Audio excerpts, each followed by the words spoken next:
Now, outside of politics, a growing number of businesses are actually distancing themselves from President Trump in the wake of last week's riot.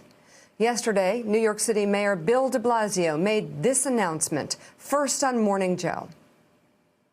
Here to announce that the city of New York is severing all contracts with the Trump Organization. Our legal team has done an assessment, and the contracts make very clear if a company and the leadership of that company is engaged in criminal activity, we have the right to sever the contract. Inciting an insurrection. Let's be clear. I'm going to say these words again. Inciting an insurrection against the United States government clearly constitutes criminal activity. Obviously. And joining us now, NBC News senior business correspondent and an MSNBC anchor, Stephanie Ruhle, with more. Stephanie, what's going on? Bill de Blasio is just the first. Think about what we've seen since these riots. A number of companies pulling donations from Republican lawmakers, some pausing donations entirely. But it's not just happening here in New York City. Remember, Trump's hotel in Washington, that's owned by the government. There was a lot of disputes over whether Trump should be able to get that 60-year lease. And because he was in office, he was basically given a pass. He's going to be out of office in a week.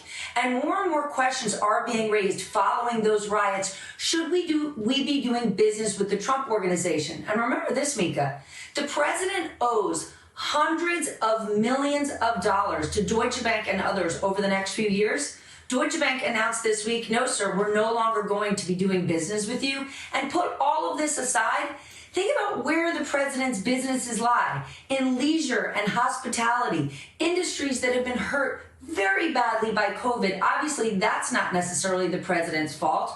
But all of that goodwill, all of that favor currying, think about who's been at Mar-a-Lago, at his hotels over the last 4 years. Lobbyists, foreign governments, businesses throwing their conferences and affairs because they're trying to get in good favor with the president.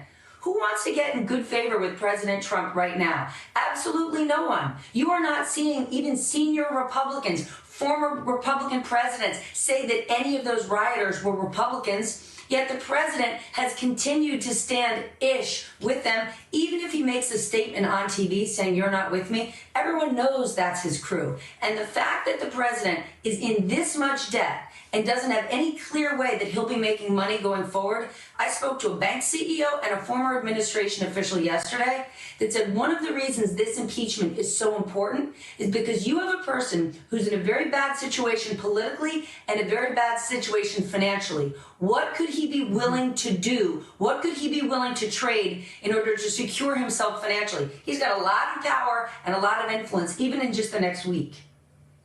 And like the Deutsche Bank, the money he owes, what happens to those loans? I mean, how do they get it back? Well, here's what's interesting. The president has personally guaranteed these loans. You're talking Trump Tower, Mar-a-Lago, any of his properties. He could be in a situation where these properties get seized by Deutsche. We don't know if that's going to happen, but he's certainly not in a good situation. And the only clear place where we know he's got a pile of cash is the money he raised from people who are willing to donate to fight the election results, which some people are actually suing to get back. Oh, wow. Stephanie Ruhle, thank you very much. Keep us posted on all of that. And, of course, we'll see you at 9 a.m. right after Morning Joe. Hey, thanks so much for watching our YouTube channel. You can follow up on today's top stories and breaking news or catch up on your favorite MSNBC shows all in one place. Download the NBC News app today.